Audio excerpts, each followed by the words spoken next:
Good morning. This is one of those very rare moments that I'm recording video in the morning. Why is that? It was because I was going out of home to buy some eggs and milks and stuff like that for the breakfast, and I was thinking about a very beautiful concept called free soul. How we can actually become free soul, and whether we are free soul or not, and what is it good for, and what can we do with it, and stuff like that. I want to just cover all that question in this video. Well, there's this concept in my philosophy called free soul, which when I find friends, I can distinguish whether they are free soul or not. But what is it? Well, there are different steps in life, which we can actually talk about it. The very first step is being dependent. When you're born, you don't know how to make money, you don't know how to protect yourself, you don't know how to speak up for yourself, you don't know how to provide food, shelter, and stuff like that. You're not safe. So you're dependent on your mother, your family, all your siblings, and stuff like that.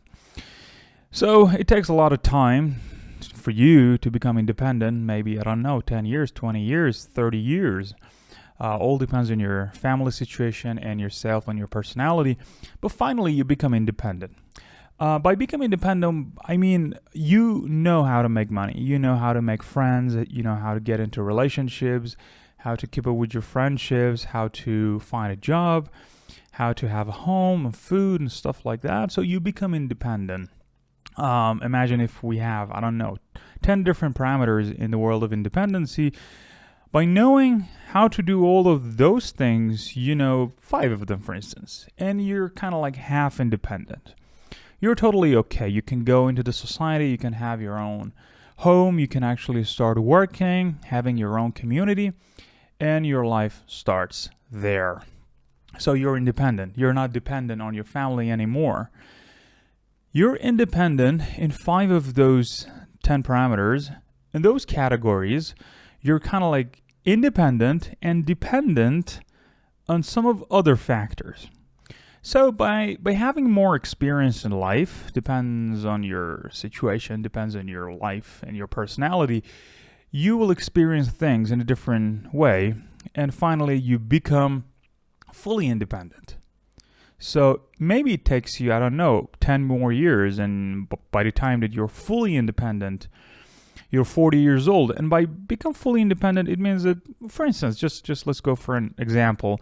It's not a legit thing. It's not really that true, but it's just an example for clarifying more here. For instance, you found a girl and she become your spouse or your partner, and you can have kids together, and now you're growing your own kids.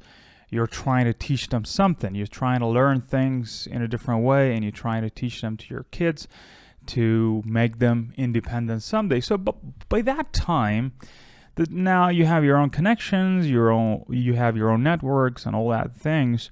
You're kind of like fully independent. Like 10 parameters, you just cross-check all of that, 10 parameters, and now you're fine. You're fully independent. It means that whenever you just fail in anything, you just lose all your money and all your connections. When you become fully independent, you can start all over again, and you can go from the very scratch, and you can build all of them in no time because you're fully independent. You have all the knowledge to how to survive in the world and how to have a good life, and you can start it from any time with any standards. But still, if you're fully independent, you're not a free soul. That's a little bit more complicated.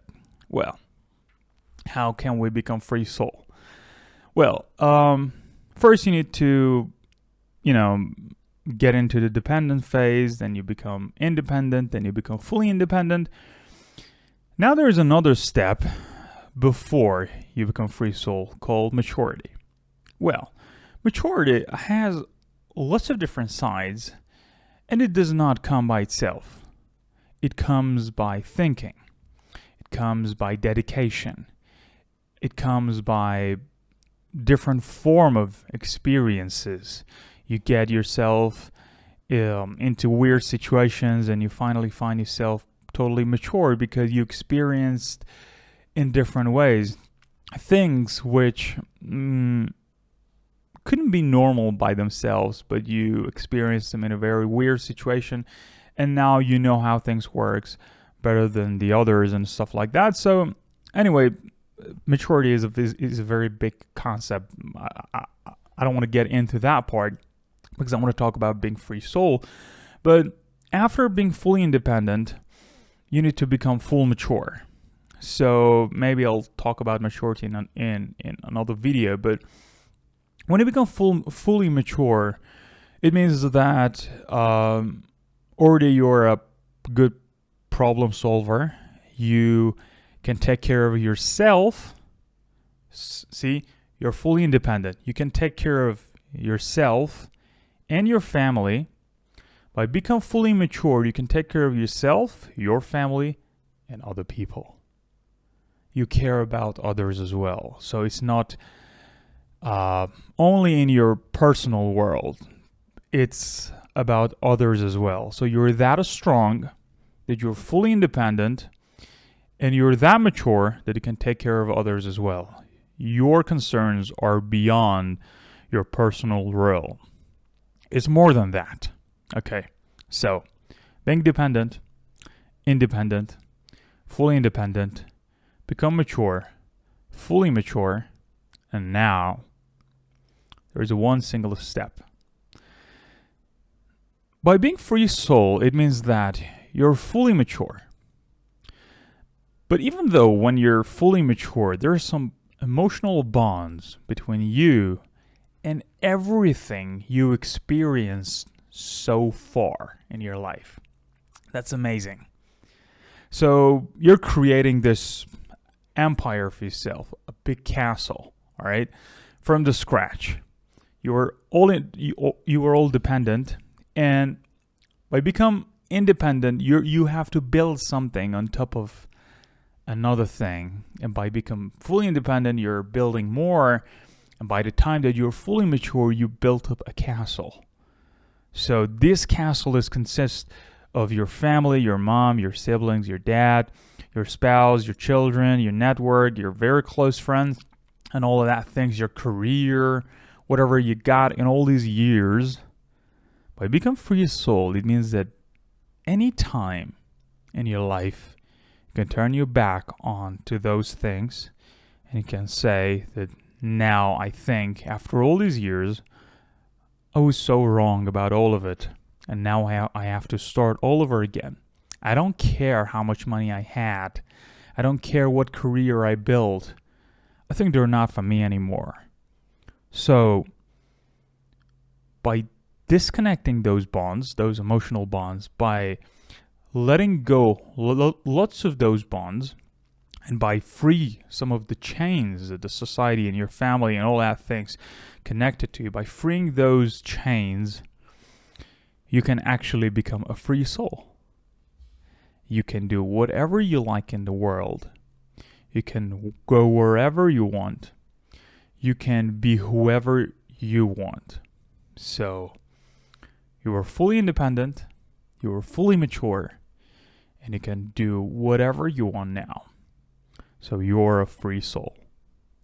So by being a free soul, it means that you already know how to make good decisions. You already know what is good and what is bad. You already know where to go, how to go, who to talk, how to make, how to destroy, how to leave, and all that things.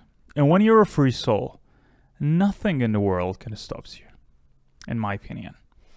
Nothing in the world can actually stop you from doing whatever you have to do or you want to do. And that's a very important thing. I mean, like, my life is all about going towards becoming a complete free soul. So I think I have a free soul, because based on my personality, whether I was lucky or not, I don't know, this is good or bad, but I never had that emotional bond. And whatever I did in my life was to become fully aware of the situation that I am in, who I am, and who I'm talking to, who I have my business with, and all that thing. And I think I am at the very beginning steps of being a free soul. And when you're a free soul, you don't want to be controlled. You don't want to control others. You're a free soul. You just want to fly in the world, and you just want to do whatever you like to do. You're not here to tell others what to do, or listening to others that whatever they want to tell you, you think, whatever you say is right. I think I should do that. I should do this. It was like, no, dude. I mean, it's like it's over. I have a life, and I have a profound understanding of whatever is going on here, and I know what to do. So this is best for me. So this is a double-edged sword. You can get to that position, and if you're not that fully mature and you feel that you're a free soul, it can make a lot of problems. Yeah, it can cause very hurtful problems, and that is not good. So there is only one parameter left that I have to explain. When you're a free soul, the biggest important part of being a free soul is being skeptical. So before you become a free soul, a complete free soul, a complete mature, a complete independent guy, you need to become skeptical. It means that whatever is happening in the world, you don't know is good or bad. We just need more information to realize what you should do. So it's very important. If you're a skeptical person, it means that whatever others are telling you, you have no idea whether it's good or not, and you have to see it for yourself. You need to collect information. You don't have any hesitation to make any decision. You want to observe more, you want to understand more, you want to collect more information. And finally, you'll be able to understand that this might work for you or not. So we don't understand this is good or bad. We just understand this will work for us or not. So when you're totally skeptical, it means that you're totally ready to become fully free soul, the last step of our conversation. And that's the ultimate power. In my opinion, when you become a free soul, you're all free. You're not playing any games. You're not living in the world that is just like whatever we see right now today. Is like, let me tell you this personal experience. I was in a place, and it was a very sad experience because I could see more than 200 people in one place, and I'm not exaggerating. Except the very, very old people that had no temper to do anything. The rest of the people had their cell phones and playing with it and doing social medias, and they kind of like, apart from emotional bonds, they had other bonds to the materialistic world. They had some bond to the things that they didn't choose for themselves, but they thought they have to do it. And it was a very sad picture. I mean, like, I could take a picture of that situation and call it the saddest moment in my life. That everybody, I mean, it's like when you were crossing from their side, they had their phone just scrolling and having their headphone into their ears and listening to some music simultaneously and maybe smoking some cigarettes. And they had all those bonds. They couldn't just sit somewhere in full silence, having their own moments, just like free. It was sad to me.